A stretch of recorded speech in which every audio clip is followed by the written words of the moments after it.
बिस्मिल्लाहिर्रहमानिर्रहीम।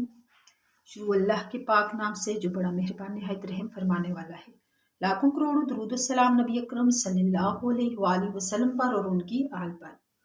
मेरी मुअज़्ज़ज़ माँ और बहनों, अस्सलामु अलैकुम व रहमतुल्लाहि व बरकातुहू। उम्मीद करती हूँ आप सब खैरियत से होंगे। आज हमने सूरतुल बकरा की आयत नंबर 139, 140 और 141 पढ़नी है इंशाअल्लाह मां तर्जुमा और तफसीर के। तो अपने दर्स का आगाज करते हैं अल्लाह तबारक व तआला के बाबरकत नाम से। औज़ु बिल्लाहि मिनश शैतानिर रजीम, बिस्मिल्लाहिर रहमानिर रहीम। कुल अतुहाज्जुनना फिल्लाहि व हुवा रब्बुना व रब्बुकुम।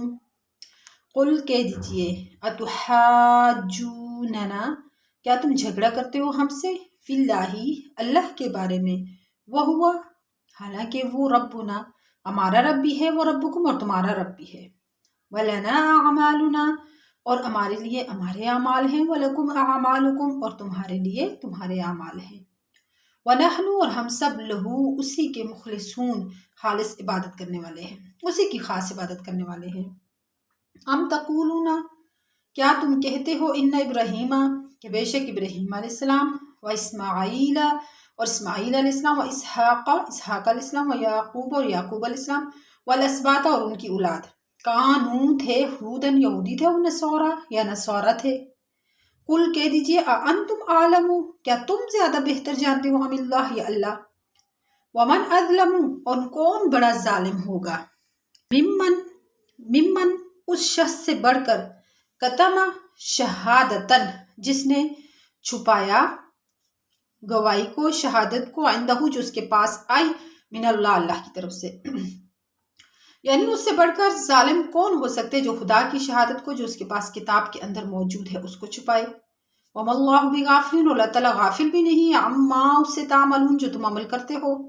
तिल का उम्मतुन ये तो एक उम्मत कद खलत जो गुजर चुकी, लहा तुम्हारे लिए, माँ वो है कसबत जो तुमने कमाया, वलकुम लहा उसके लिए, लहा यानी उस उम्मत के लिए जो गुजर चुकी है उसके लिए वो है, माँ कसबत जो उसने कमाया। यानी ये लहा में हाजमी जो है ना, ये मोनस क्या रही है, तो ये इस उम्मत उनकी तरफ है, यानी जो जमात पहले गुजर चुकी है उसके लिए उसके अपने अमाल, वलकुम और तुम्हारे लिए, माँ वो है कसब तुम जो तुमने कमाए, यानी तुम्हारे लिए तुम्हारे अमाल, वाला तुसलूना और नहीं पूछा जाएगा तुमसे, अम्मा उसके बारे में, कानू या अमलू जो वो ये अमल करते थे, यानी जो पहले गुजर चुके हैं उनके जो अमाल के बारे में आपसे पूछगछ नहीं होगी, उनके अमाल की पूछगछ उनसे होगी और आपके अमाल की पूछगछ आपसे होगी।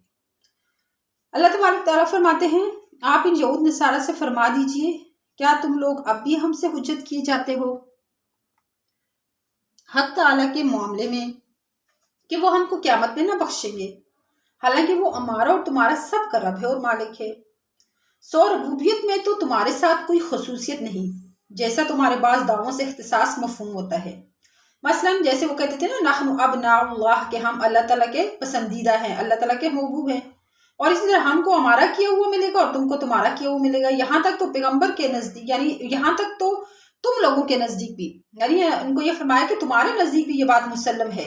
और अल्लाह ताला का शुक्र है कि हमने सिर्फ हक ताला की खुशनुदी के लिए अपने दीन को शिर्क वगैरह से खालिस कर रखा है, बखिलाफ तुम्हारे तरीका के, जो तुम्हारा तरीका मौजूदा है कि यानी जो तुम्हारा तरीका है, जो तुम्हारी शरीयत है, वो मंसूख होने के अलावा खुद शिर्क से भी मखलूत है।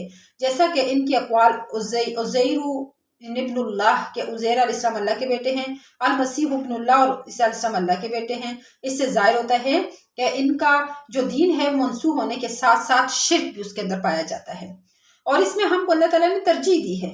फिर हमको निजात न होने की क्या माना है, या अब भी अपने हक पर होने के साबित करने को यही कहे जाते हो कि इब्राहीम अलैहिस्सलाम, इस्माईल अलैहिस्सलाम, इसहाक अलैहिस्सलाम, याकूब अलैहिस्सलाम और औलाद याकूब जो अंबिया गुजरे हैं ये सब हजरात यहूद या नसारा थे, और इससे वो ये क्या तुम्हें उनके तरीके के साथ मुआफ़क़त करते हुए तुम अपने आप को हक पर होना साबित करते हो।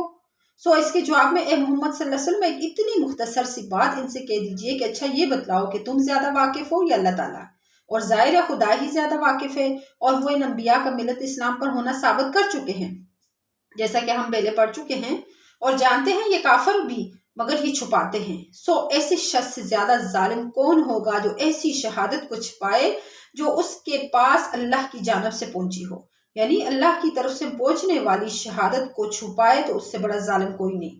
اور اے اہل کتاب، اللہ تعالیٰ تمہارے کیے ہوئے سے بے خبر نہیں ہے۔ بس جب یہ حضرات یہود و نصارہ نہ تھے، یعنی جو گزر چکے ہیں، یعنی جو انبیاء، یہ یہود بھی نہ تھے، نصارہ بھی نہ تھے، سو تم طریق دین میں ان کے موافق کب ہوئے؟ پھر تمہارا حق پر ہونا ثابت بھی نہ ہوا۔ یہ ان بزرگوں کی ایک جماعت تھی جو اپنے زمانے میں گزر گئی، اور ان کے کام، ان کا کیا ہوا ان کے سامنے آئے گا، اور تمہارے کام اور تمہارا کیا ہوا تمہارے سامنے آئے گا۔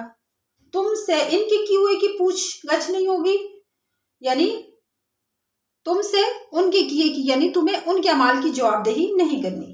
اب اوپر اس طرح آیت میں فرمایا کہ وَنَحْنُ لَهُ مُخْلِصُونَ، اور ہم اسی کے خالص ہیں۔ مخلصون، اس میں امت مسلمہ کی ایک خصوصیت یہ بتلائی ہے کہ وہ اللہ تعالیٰ کے لیے مخلص ہے۔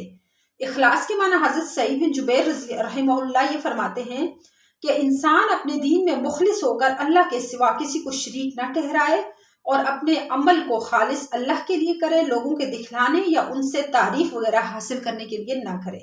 بعض بزرگوں نے فرمایا کہ اخلاص ایک ایسا عمل ہے جس کو نہ تو فرشتے پہچان سکتے اور نہ شیطان، وہ صرف بندے اور اللہ تعالیٰ کے درمیان ایک راز ہے۔ تو اسی طرح اخلاص سے کیا ہوا کام اللہ کے ہاں بہت قدردان ہوتا ہے۔ اللہ تبارک و تعالیٰ اس کا بہت اچھا صلہ اس کو دنیا میں بھی دیتے ہیں اور آخرت میں بھی۔ اس کے مقابلے میں دکھلاوا کرنے والے کی دنیا بھی خراب اور آخرت بھی خراب۔